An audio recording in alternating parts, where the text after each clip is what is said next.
Hi hello, ಹೇಗಿದ್ದೀರಾ? ಎಲ್ಲರೂ ಚೆನ್ನಾಗಿದ್ದೀರಾ ಅನ್ಕೋತೀನಿ. ನಾನು ಕೂಡ ಸೂಪರ್ ಆಗಿದ್ದೀನಿ. ಮಾಹಿಸ್ ಕಿಚನ್ಗೆ ತಮ್ಮೆಲ್ಲರಿಗೂ ವೆಲ್ಕಮ್ ಮಾಡ್ಕೋತಾ ಇದ್ದೀನಿ. ವಿಡಿಯೋನ ಸ್ವಲ್ಪನೂ ಸ್ಕಿಪ್ ಮಾಡಿದೆ ನೋಡಿ. ವಿಡಿಯೋ ಇಷ್ಟ ಆದಲ್ಲಿ ವಿಡಿಯೋಗೊಂದು ಲೈಕ್ ಕೊಡಿ, ಚಾನಲ್ನ ಸಬ್ಸ್ಕ್ರೈಬ್ ಮಾಡ್ಕೊಳ್ಳಿ. ಹಾಗೆ ಅಲ್ಲೇ ಇರುವಂತಹ ಬೆಲ್ ಐಕಾನ್ ಒತ್ತೋ ಮುಖಾಂತರ ಮುಂದೆ ಬರುವಂತಹ ಎಲ್ಲ ವಿಡಿಯೋ ನೋಟಿಫಿಕೇಷನ್ಗಳನ್ನು ಪಡೆಯಿರಿ. ಬನ್ನಿ ಸ್ನೇಹಿತರೆ, ನಾನು ಇವತ್ತು ನಿಮಗೆ ದಹಿ ಪಾಪ್ಡಿ ಚಾಟ್ನ ಮನೆಯಲ್ಲೇ ಹೇಗೆ ಸುಲಭ ರೀತಿಯಲ್ಲಿ ಮಾಡ್ಕೋಬೋದು ಅಂತ ಹೇಳ್ಕೊಡ್ತಾ ಇದ್ದೀನಿ. ಬನ್ನಿ ವಿಡಿಯೋನ ಸ್ಟಾರ್ಟ್ ಮಾಡೋಣ. ಮೊದಲನೇದಾಗಿ ನಾನಿಲ್ಲಿ ಪಾಪಡಿನ ರೆಡಿ ಮಾಡ್ಕೊತಾ ಇದ್ದೀನಿ. ಆ ಪಾಪಡಿಗೆ ಒಂದು ಬೌಲ್ ತಗೊಂಡಿದ್ದೀನಿ. ಅದಕ್ಕೆ 1 ಕಪ್ಪಷ್ಟು ಮೈದಾನ ಹಾಕಿದ್ದೀನಿ ನಾನು ಇದಕ್ಕೆ. ಈಗ ಓಮ್ ಕಾಳು ಸ್ವಲ್ಪ, ಅಜ್ವೈನ್ ಸ್ವಲ್ಪ ಅದಕ್ಕೆ ಆ್ಯಡ್ ಮಾಡ್ತಾ ಇದ್ದೀನಿ. ಉಪ್ಪು ಸ್ವಲ್ಪ ಒಂದು 2 ರಿಂದ 3 ಚುಟಕಿಯಷ್ಟು ಉಪ್ಪು ಹಾಕ್ಕೊಳ್ಳಿ. ಇಲ್ಲಿ 1 ಟೇಬಲ್ ಸ್ಪೂನಷ್ಟು ಆಯಿಲ್ನ ಆ್ಯಡ್ ಮಾಡಿ ನಾನು ಮಾಡಿದ್ದೀನಿ. ಆಯಿಲ್ನ ಹಾಕಿ ಕ್ಲೀನಾಗಿ ಇದನ್ನ ನಾನು ಕಲಿಸ್ಕೊತಾ ಇದ್ದೀನಿ. ಜಾಸ್ತಿ ಫೋರ್ಸ್ ಕೊಟ್ಟು ಕಲಿಸ್ಬೇಕಂತ ಇಲ್ಲ ಇದು, ಮತ್ತು ಈ ಹಿಟ್ಟು ನಿಮಗೆ ರೆಸ್ಟ್ ಆಗಬೇಕಂತಲೇ ಇಲ್ಲ. ಸ್ವಲ್ಪ ಹಾಗೆ ಕಲಿಸ್ಕೊಂಡು ಕಲಿಸಿದ ತಕ್ಷಣ ನೀವು ಪಾಪಡಿನ ರೆಡಿ ಮಾಡ್ಕೋಬೋದು. ರೆಸ್ಟಿಗೆ ಇಡಬೇಕಂತ ಏನಿಲ್ಲ. ಈಗ ನಾನು ಒಂದು ಮೀಡಿಯಮ್ ಸೈಜ್ ಬಾಲ್ನ ಮಾಡಿ ಪಾಪಡಿಗೆ ರೆಡಿ ಮಾಡ್ಕೊತೀನಿ. ಜಾಸ್ತಿ ದೊಡ್ಡದಾಗಬಾರ್ದು, ಒಂದು ಚಿಕ್ಕ ಚಿಕ್ಕದಾಗಿ ಮಾಡ್ಕೊತಾ ಇದ್ದೀನಿ ನಾನು. ಎಲ್ಲನೂ ಕೂಡ ಮಾಡ್ಕೊಂಡು ಇಟ್ಕೊತೀನಿ. ಈಗ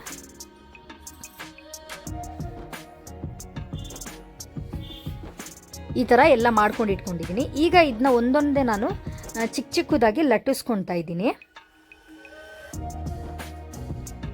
ಜಾಸ್ತಿ ದೊಡ್ಡದು ಮಾಡೋಕ್ಕೆ ಹೋಗಬೇಡಿ, ಒಂದು ಮೀಡಿಯಮ್ ಸೈಜಲ್ಲಿ ಈ ಥರ ಮಾಡ್ಕೊಂಡಿದ್ದೀನಿ.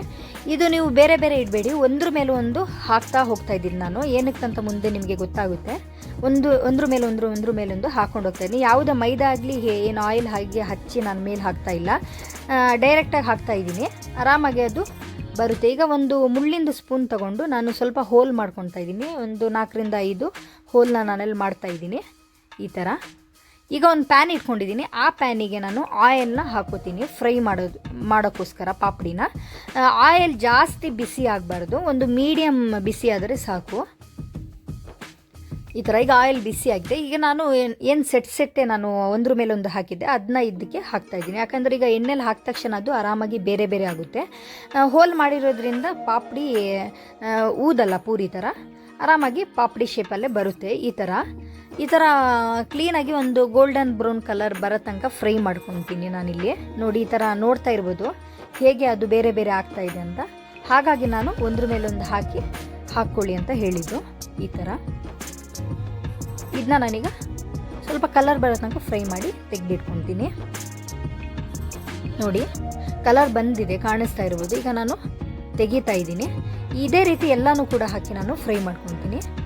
ಈಗ ರೆಡ್ ಚಟ್ನಿ ಮಾಡೋದಕ್ಕೆ ಒಂದು 3 ಬೆಳ್ಳುಳ್ಳಿ, ಒಂದು ಸ್ವಲ್ಪ ಶುಂಠಿ, ಕೆಂಪು ಮೆಣಸಿನ್ಕಾಯಿನ ನಾನು ಸ್ವಲ್ಪ ಹೊತ್ತು ಬಿಸಿ ನೀರಲ್ಲಿ ನೆನೆಸಿದ್ದೆ, ಅರ್ಧ ನಿಂಬೆಹಣ್ಣು, ಸ್ವಲ್ಪ ಉಪ್ಪು ಹಾಕಿ ನಾನು ಸ್ವಲ್ಪ ನೀರು ಹಾಕಿ ಇದನ್ನ ಗ್ರೈಂಡ್ ಮಾಡ್ಕೊತಾ ಇದ್ದೀನಿ. ಇದು ಪಾಪಡಿಗೆ ತುಂಬ ಟೇಸ್ಟ್ ಆಗಿರುತ್ತೆ. ಈ ಚಟ್ನಿ ಮಾತ್ರ ಹಾಕಿ ನೀವು ಸ್ಕಿಪ್ ಮಾಡಬೇಡಿ.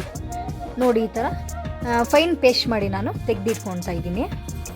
ಈಗ ಗ್ರೀನ್ ಚಟ್ನಿ, ಸ್ವಲ್ಪ ಪುದೀನ ಹಾಕಿದ್ದೀನಿ, ಸ್ವಲ್ಪ ಕೊತ್ತಂಬರಿ ಸೊಪ್ಪನ್ನ ಹಾಕ್ತಾಯಿದ್ದೀನಿ, ಒಂದು 3 ರಿಂದ 4 ಹಸಿರು ಮೆಣಸಿನ್ಕಾಯಿನ ಹಾಕ್ತಾಯಿದ್ದೀನಿ, ರುಚಿಗೆ ತಕ್ಕಷ್ಟು ಉಪ್ಪು, ಒಂದು ಅರ್ಧ ಟೇಬಲ್ ಸ್ಪೂನಷ್ಟು, 1/4 ಟೇಬಲ್ ಸ್ಪೂನ್ ಆಗೋಷ್ಟು ಜೀರಾ ಪೌಡರ್ನ ಆ್ಯಡ್ ಮಾಡ್ತಾ ಇದ್ದೀನಿ. ನೀರು ಹಾಕಿ ಇದನ್ನೂ ಕೂಡ ಫೈನ್ ಪೇಸ್ಟ್ ಮಾಡ್ಕೊತಾ ಇದ್ದೀನಿ. ಇದನ್ನು ಮಾಡಿ ಇದನ್ನೂ ಕೂಡ ತೆಗೆದಿಟ್ಕೊತಾ ಇದ್ದೀನಿ ನಾನು. ಈಗ ಒಂದು ಮಸಾಲೆನ ರೆಡಿ ಮಾಡ್ತಾ ಇದ್ದೀನಿ. ಚಾಟ್ ಮಸಾಲ ಹಾಕಿದ್ದೀನಿ, ಒಂದು ಕಪ್ ತಗೊಂಡು ಚಾಟ್ ಮಸಾಲ 1 ಟೇಬಲ್ ಸ್ಪೂನ್ ಹಾಕಿದ್ದೀನಿ. ಅರ್ಧ ಟೇಬಲ್ ಸ್ಪೂನ್ ಜೀರಾ ಪೌಡರ್ನ ಹಾಕ್ತಾ ಇದ್ದೀನಿ. ಸ್ವಲ್ಪ ಒಂದು 3 ರಿಂದ 4 ಚುಟಕಿಯಷ್ಟು ಮಾತ್ರ ಪೆಪ್ಪರ್ ಪೌಡರ್ನ ಹಾಕ್ತಾ ಇದ್ದೀನಿ. ಚಿಲ್ಲಿ ಪೌಡರ್ ಒಂದು ಅರ್ಧ ಟೇಬಲ್ ಸ್ಪೂನ್ ಅಷ್ಟು ಹಾಕಿ ನಾನು ಕ್ಲೀನಾಗಿ ಮಿಕ್ಸ್ ಮಾಡಿ ಇಟ್ಕೊತಾ ಇದ್ದೀನಿ. ಪಾಪಡಿಗೆ ಮೇಲೆ ಹಾಕೋಕ್ಕೆ ಮಸಾಲೆ ಇದು. ಈಗ ಒಂದು ಪ್ಲೇಟ್ನ, ಮೀಡಿಯಮ್ ಸೈಜ್ ಪ್ಲೇಟ್ನ ತೊಗೊಂಡಿದ್ದೀನಿ. ಅದಕ್ಕೆ ನಾನಿಲ್ಲಿ ಪಾಪಡಿನ ಎಲ್ಲ ಕ್ಲೀನಾಗಿ ಜೋಡಿಸ್ಕೊತಾ ಇದ್ದೀನಿ. ದೊಡ್ಡ ಪ್ಲೇಟಲ್ಲೂ ಕೂಡ ನೀವು ರೆಡಿ ಮಾಡ್ಕೋಬೋದು. ನಾನಿಲ್ಲಿ ಮೀಡಿಯಮ್ ಸೈಜ್ ಪ್ಲೇಟಲ್ಲಿ ಮಾಡಿ ತೋರಿಸ್ತಾ ಇದ್ದೀನಿ. ನೋಡಿ, ಈ ಥರ ನಾನು 3 ರಿಂದ 4 ಪಾಪಡಿನ ಇಟ್ಕೊಂಡಿದ್ದೀನಿ ಇಲ್ಲಿ. ಅದ್ರ ಮೇಲೆ ನಾನು ಒಂದು ಆಲೂಗೆಡ್ಡೆನ ನಾನು ಕ್ಲೀನಾಗಿ ಬಾಯ್ಲ್ ಮಾಡಿ ಚಿಕ್ಕದಾಗಿ ಕಟ್ ಮಾಡಿ ಇಟ್ಕೊಂಡಿದ್ದೆ. ಆ ಆಲೂಗೆಡ್ಡೆನ ಹಾಕ್ತಾ ಇದ್ದೀನಿ. ಆಲೂಗೆಡ್ಡೆ ಹಾಕಿ ಸ್ಕಿಪ್ ಮಾಡಬೇಡಿ, ಈ ಚಾಟಿಗೆ ಟೇಸ್ಟ್ ಕೊಡುತ್ತೆ. ಈ ಥರ ಈಗ ನಾನು ಮೊಸರನ್ನ ತೊಗೊಂಡಿದ್ದೀನಿ. ಫ್ರೆಶ್ ಮೊಸರು ತೊಗೊಳ್ಳಿ, ಆದಷ್ಟು ಮೊಸರನ್ನ ನಾನು ಇಲ್ಲಿ ಹಾಕ್ತಾ ಇದ್ದೀನಿ. ಸ್ಟೆಪ್ ಬೈ ಸ್ಟೆಪ್ ಹೇಳ್ಕೊಡ್ತಾ ಇದ್ದೀನಿ, ನೋಡ್ಕೊಳ್ಳಿ. ಈಗ ಗ್ರೀನ್ ಚಟ್ನಿ ನಾನಿಲ್ಲಿ ಹಾಕ್ತಾ ಇದ್ದೀನಿ ಈ ಥರ. ಈಗ ರೆಡ್ ಚಟ್ನಿ ಕೂಡ ನಾನು ಮಾಡಿ ತೋರಿಸಿದ್ನಲ್ಲ, ಅದು ನನಗೆ ಆ್ಯಡ್ ಮಾಡ್ತಾ ಇದ್ದು. ತುಂಬ ಟೇಸ್ಟ್ ಕೊಡುತ್ತಿದ್ದು, ಜಾಸ್ತಿ ಏನು ಖಾರ ಇರಲ್ಲ, ನೋಡಿ ಹಾಕ್ಕೊಳ್ಳಿ ನೀವು. ಈಗ ಇಂಬ್ಲಿ ಚಟ್ನಿ ಹಾಕ್ತಾ ಇದ್ದೀನಿ. ಹಿಂದಿನ ವಿಡಿಯೋದಲ್ಲಿ ನೋಡಿರ್ಬೋದು, ಈ ರೆಸಿಪಿ ಏನು ತೋರಿಸಿದ್ದೀನಿ. ಅದೇ ಇಮ್ಲಿ ಚಟ್ನಿನ ನಾನು ಇಲ್ಲಿ ಆ್ಯಡ್ ಮಾಡ್ತಾಯಿದ್ದೀನಿ. 3ರಿಂದ 4 ಟೇಬಲ್ ಸ್ಪೂನ್ ಹಾಕಿದ್ದೀನಿ. ಈರುಳ್ಳಿ ಚಿಕ್ಕ ಚಿಕ್ಕದಾಗಿ ಕಟ್ ಮಾಡ್ಕೊಂಡು ಇಟ್ಕೊಂಡಿದ್ದೆ, ಅದನ್ನೂ ಕೂಡ ಅದ್ರ ಮೇಲೆ ಹಾಕ್ತಾಯಿದ್ದೀನಿ.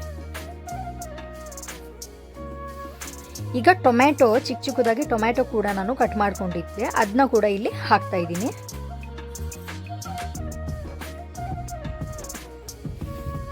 ಈಗ ನಾನೇನು ಮಸಾಲೆನ ನಿಮಗೆ ತೋರಿಸಿದ್ದೆ, ಚಾಟ್ ಮಸಾಲ ಎಲ್ಲ ಸೇರಿಸಿ ಅದನ್ನ ಇಲ್ಲಿಗೆ ಮೇಲೆ ಎಲ್ಲ ಕಡೆ ಸ್ವಲ್ಪ ಸ್ವಲ್ಪ ಈ ಥರ ಹಾಕ್ತಾಯಿದ್ದೀನಿ. ತುಂಬ ಟೇಸ್ಟ್ ಆಗುತ್ತೆ, ಹಾಕ್ಕೊಳ್ಳಿ. ಈಗ ಪಾಪಡಿ ಒಂದು 3ರಿಂದ 4 ಪಾಪಡಿ ತೊಗೊಂಡು ಕ್ರಷ್ ಮಾಡಿ ಅದ್ರ ಮೇಲೆ ಆ್ಯಡ್ ಮಾಡ್ತಾಯಿದ್ದೀನಿ.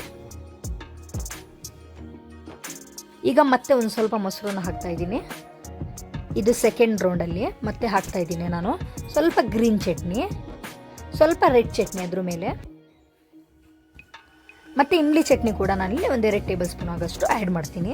ತುಂಬ ಟೇಸ್ಟಾಗಿ ಬಂದಿತ್ತು, ಒಂದ್ಸಲಿ ಮಾಡ್ಕೊಳ್ಳಿ. ಹೊರಗೆ ಹೋಗಬೇಕಂತ ಇಲ್ಲ ನಿಮಗೆ, ಆರಾಮಾಗಿ ಮನೆಯಲ್ಲೇ ಮಾಡ್ಕೋಬೋದು. ಸೇವ್ನ ಈಗ ನಾನು ಅದ್ರ ಮೇಲೆ ಲಾಸ್ಟ್ ಫೈನಲಾಗಿ ಸೇವ್ ಹಾಕ್ತಾಯಿದ್ದೀನಿ.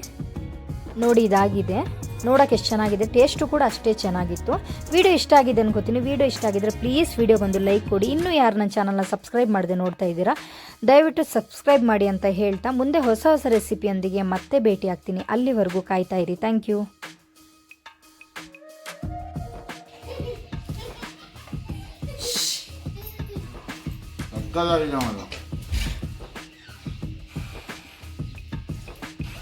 ನೋಡಿ ಒಂದ್ಸಲ ಎಲ್ಲರೂ ಇದು ಮಾಡಿ ಮನೇಲಿ ಹೋಮ್ ಮೇಡು ಸಕ್ಕತ್ತಾಗಿದೆ ಟೇಸ್ಟು.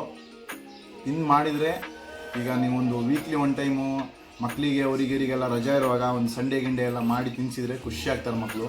ಹೊರಗಡೆ ಅದು ಇದು ಹಾಳು ಮುಳ್ಳು ಎಲ್ಲ ತಿನ್ಸೋಗಿಂತ ಇದು ಮನೆ ಹೋಮ್ ಮೇಡ್ ಐಟಮ್ ತಿನ್ನಿಸಿ ಸಕ್ಕತ್ತಾಗಿದೆ.